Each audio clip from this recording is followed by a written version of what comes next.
What's up, people? Welcome to the session. How are you guys doing? I hope all of you guys are doing good, enjoying the beautiful weather, and taking good care of yourselves and as well as your family members. My name is Anup. Welcome to the session, people. We are on to the second session of Light, where we are going to be talking about a very important topic, that is focus and standard incident rays of spherical mirrors. Now, standard incident rays are very important, guys, because again, people, you know that ray diagrams in your light chapter is given a lot of weightage. If you understand the standard incident rays of light that we're going to be talking about in today's session, trust me, people, you will be able to do any ray diagram by yourself without having to by heart, without having to even worry about it. So guys, stay till the end, focus, and make sure that you take down the notes as well.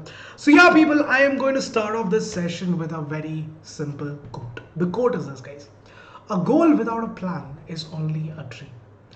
Now let me tell you about myself for a second there. So when I was a kid, I wanted to become an astronaut. Like a lot of you guys out there, even I wanted to be an astronaut. But when I grew up, I understood that maybe astronaut is not my thing. So then I wanted to become an animator. Now, I was very fascinated by games at that point of time. So in 10th standard, I decided that I want to learn animation and I want to do game designing. But once I reached 11th, I had no more interest in that. So then I wanted to do something different. So I researched, looked up on online, trying to find out what is that one different thing that I can do which will help me achieve my goal. And that's how, my friends, I discovered aerospace engineering, and that's how I got into it. Now, a lot of you guys here have a lot of dreams. You know why I'm saying dreams? Because you don't have a plan. Now, I'm not saying that you have to get a plan right away. No, I'm not saying that. But having a plan to go alongside with your goals is the way to achieve whatever your ultimate goal is. So my friends, what I would suggest you is this: whatever is your so-called goals right now, start making a plan over it. Be it being a doctor, or be it as simple as being a computer science engineer, whatever it is, start making plans, because if you don't, then it'll only remain as a dream, right? So yeah, people, with that said, my name is Anup. Welcome to the session once again. This is focus and standard incident rays of light of spherical mirrors. So without wasting any more of your valuable time, let's get into the topic. So these are the topics that we will be doing in the days ahead. We are only in the second session right now. We have a lot to do. It's a long chapter. So make sure you subscribe to the channel, because we have a lot of amazing content coming your way. With that said, guys, last session I had also asked you a homework. This was the question for the last question. If you haven't watched that out, make sure that you watch it as well. You can go to the video section and check that video out. So the question is this, guys: in the case of a concave mirror, the center of curvature lies in dash of the reflecting surface. A super duper easy question. And the answer, guys, if you have a concave mirror, then the center of curvature would lie in front of the mirror. If you have a convex mirror, the center of curvature would lie behind the reflecting surface. With that said, let's get into the topic for today. So the first thing that we're going to understand in today's session is what exactly is a normal. Alright, so everyone listen up carefully. We are getting into the content right now. After that, I'll also be asking some quiz questions. So make sure you stay till the end. Listen to every single thing. Make sure that you have your notes and pens and papers with you to take down all the notes, and stay till the end. Right? So what is a normal of a mirror? See, guys, if I have a mirror, a plain mirror, a normal is nothing but a perpendicular imaginary line, which basically is the one with respect to which we are measuring our incident angle and reflected angle, or angle of incidence and angle of reflection. You already would have studied about this. So what is a normal? It's nothing but an imaginary line. If you have a plane mirror, it is nothing but an imaginary line which makes an angle of 90 degrees or is perpendicular to the plane mirror, and with respect to that itself, you are measuring your incident angle and angle of reflection. So this here is your angle of incidence, and this here is your angle of reflection. Simple as that, right? So this is what is a normal. Now people, for a plane mirror, this is the normal. But what about a spherical mirror? Because spherical mirror is not plane, it is curved. So how would you draw 90 degrees to that? So here's the thing, guys. The catch is very simple. If I have a spherical mirror and let's say a ray of light is coming and incidenting on this point, one single point on the spherical mirror, which is nothing but this. If I have to draw a normal to that point, all I have to do is join a straight line from this point to the center of curvature. That's it, as simple as that. See guys, once again, in a plane mirror, your normal is perpendicular to the surface. But in the case of a spherical mirror, the normal to any point would basically be a line joining that point and the center of curvature. Be it any point. Let's say I want to talk about this point now. To this point also, if I want to find out the normal, what is it? It's nothing but a straight line from the center of curvature to that particular point. Now it could be for concave mirror, it could be for convex mirror, it really doesn't matter. For all of them, it's going to be the exact same thing. So for a convex mirror, again, where the reflecting surface is curved outwards, the center of curvature lies behind the mirror. So here the only difference is that to that particular point, your center of curvature, because it lies behind the mirror, it goes like that. The dotted line goes behind the mirror, not in front of it. And again, people, this here would be my angle of incidence, and wherever it gets reflected with respect to the normal, that would be my angle of reflection. Now, angle of incidence, for all those who have forgotten about it, because I know that you guys are someone who forgets things that you studied in the morning itself. So let me just remind what is angle of incidence. Angle of incidence is nothing but that angle that is formed between the incident ray and the normal. What is it? The angle formed between the incident ray and the normal is angle of incidence. Angle of reflection is nothing but the angle formed between the reflected ray and the normal. Now remember guys, it is not the incident ray and the surface of reflection or the reflected angle, it is with the normal. Be it concave or convex, angle of incidence for plane mirror, for spherical mirrors, for lenses, for everything would remain the exact same thing. It is nothing but the angle formed between the incident ray and the normal. Now people, if you look at this particular image, you can see that a ray of light is parallel to the principal axis. This here is my principal axis.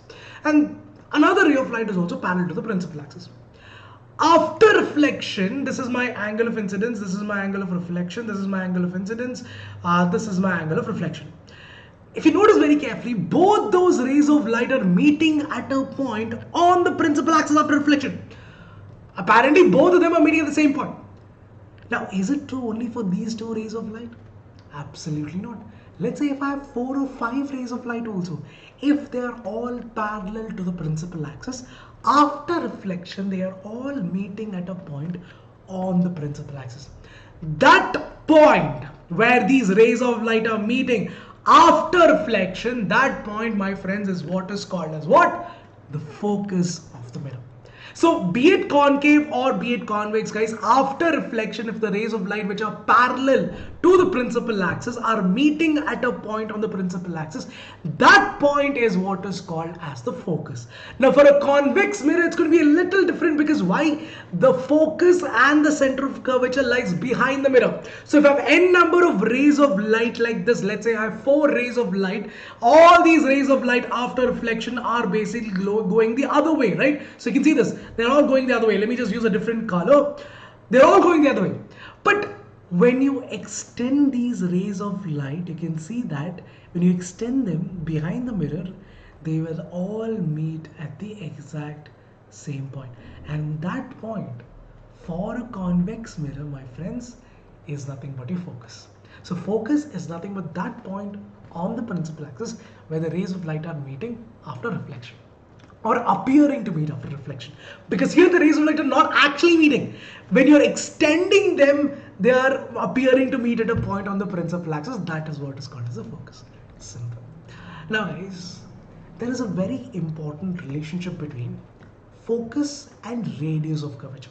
Now remember, what is radius of curvature? It is nothing but the radius of the sphere. I told you that a spherical mirror, be it concave or convex, they are a part of a sphere, a glass sphere. So the distance from the center to the surface, to any point on the surface, is what is called as a radius, and in this case it's called as a radius of curvature.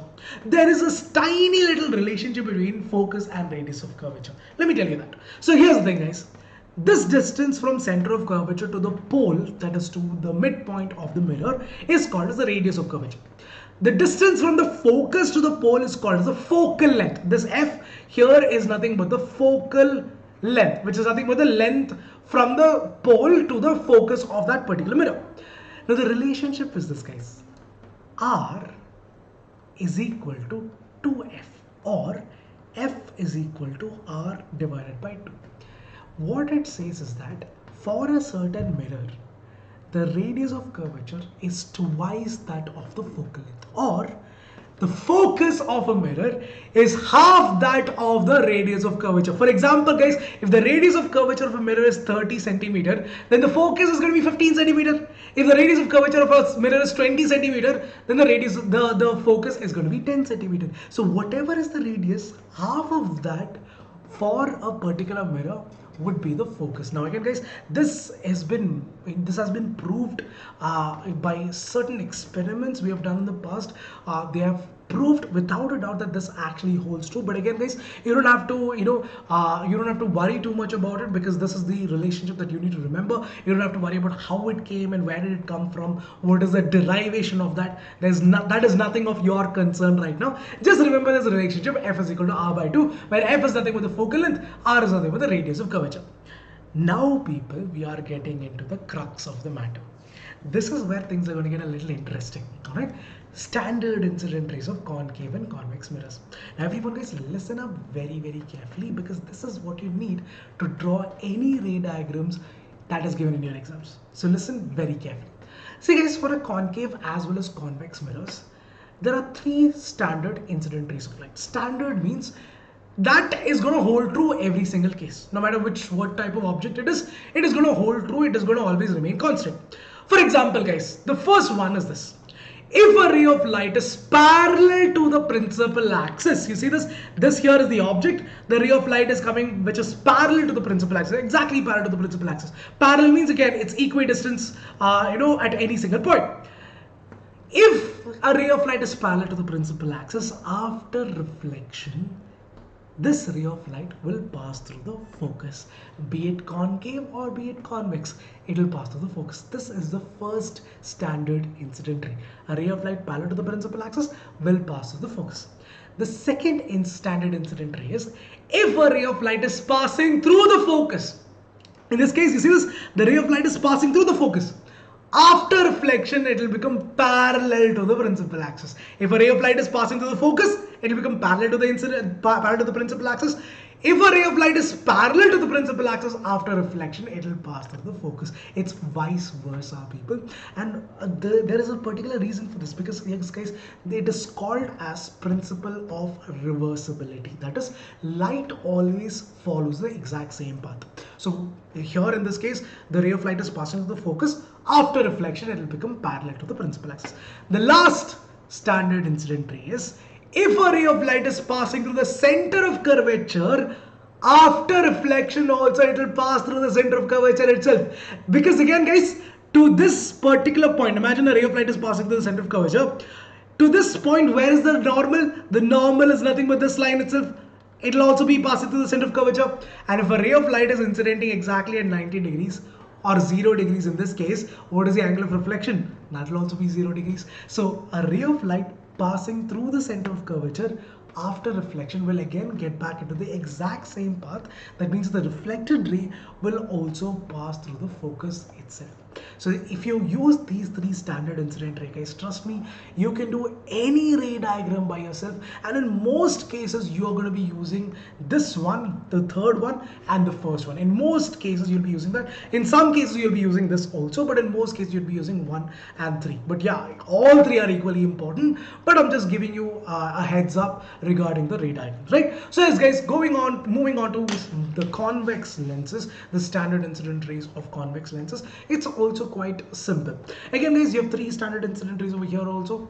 A ray of light parallel to the principal axis after reflection will appear to pass through the focus. Here it's not actually passing through the focus. You can see this orange line is the reflected ray. So the reflected ray is going away, but then it will appear to pass through the focus in the case of convex mirrors. And secondly, guys, a ray of light which is passing through the focus or appearing to pass through the focus after reflection will become parallel to the principal axis, just like what we talked about in concave mirrors. In convex mirrors also it's the same, but the only difference is that there it's actually happening, here it's only appearing to happen, right? That is the only difference that you have. And finally, guys, a ray of light which is appearing to pass through the center of curvature after reflection will again get reflected back in the exact same direction as well. So it will get reflected back in the same manner. The reflected ray would also be passing through the focus or appearing to pass through the focus. Right, guys? So yeah, guys, if you have enjoyed the session so far, do not forget to like, share and subscribe. And if you want more light at the end of the tunnel and want to enjoy your syllabus, studying your CBSE and gain 100% knowledge as well as marks in your examinations, you, my friend, can be a part of Vedantu's family by enrolling into the Vedantu's subscription courses, which will not only ensure that you, my friend, are going to get a guaranteed improvement in your score with VIP, which is Vedantu's Improvement Promise, which tells you that, my friend, you will definitely get an improvement in your score. No matter what your score is right now, you will definitely see a jump in your score. I'll talk about this more, but before that, guys, let me tell you one more thing. We also have quizzes, so stay till the end. Let me just quickly take you through what is Vedantu. Vedantu's courses are such a way that, guys, it is designed for you guys so that you, my friend, are getting the maximum benefit out of it. So we have unlimited number of live sessions, and each of these sessions will have quizzes as well. So this quiz will give you a chance to test your knowledge and give you a chance to compete with your friends to check how good you have understood the topic. With this, people, every single recordings are also available. So even if you miss out a session, don't worry, you can always watch the recording and take the quizzes while watching the replay as well. We have something called as an interactive replay for that. We also have the notes available to you guys. So every single handwritten note is downloadable. So you can aram se download it and just chill and, you know, study and enjoy your syllabus as well. With this, people, every single session will not just have the class teacher or the master teacher. In fact, with the master teacher, you will also have someone called as a class teacher. Now, the class teacher is the one person who will ensure that all of your doubts are cleared. No matter what is your doubt, every single doubt will be cleared inside the class itself with the help of the class teacher. So the class teacher's job is to make sure that your doubts, you're walking out of the class with a clear idea of what you've understood and without any confusions whatsoever. And with this, people, you have unlimited number of micro courses like KVP preparations and NTSE preparations, your NSOs, ISOs, Olympiads. You have your breathing exercises. We have arts and crafts. We have stress relief sessions. Tons and tons of things are there for you, people, for a holistic improvement in your life and not just in studies. And yes, people, how do you enroll is the next question. It's very simple, people. So let me just quickly take you through that. So this is one of the videos that came out very recently. This was light session number 1. I urge you to watch this one as well. So here's the thing, guys. All you have to do is click on show more, go to the description and click on register for Vedantu Pro subscription right now. Once you click on this link, people, you get a flat 10% discount also. Enjoy, guys. So what you do is, guys, click on this change. So if you are in CBSE or in ICC, you can click on this. So if you are in CBSE and you're going to give your exams in 2022, click on that and this is what you get. So here's the thing, guys. You have 3 different kinds of courses offered at Vedantu. You have Vedantu Light, Vedantu Classic, Vedantu Pro Plus. Now all these 3 are different in a slight manner. Now, Vedanta Lite has everything that you need. You have your live classes, you have your test series, you have your assignments, doubt solving inside the class, but unfortunately, there's no doubt solving outside the class. In Classic, you have doubt solving outside the class also with the help of Vedantu's app, and Pro Plus has all of these, and you also have someone called as a personal mentor. It's a person, a single point of contact who will help you to understand the concept a lot better. He'll be there with you from the start till the end to ensure that you are in the right track. So yes guys, how do you enroll is quite simple. Just click on this link, click on which of the courses that you want to get into, and for all of these you get a flat 10% discount as well guys. So yes, it's already applied. The coupon code is also already applied.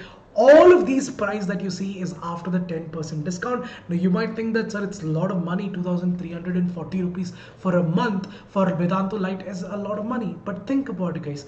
In that 2,400 or 2,300 rupees, you're getting all 6 subjects and you're studying with the best of the best teachers. So that means that per session or per subject, you're hardly paying 300-400 rupees, which is the same amount of money that you'll be paying outside also.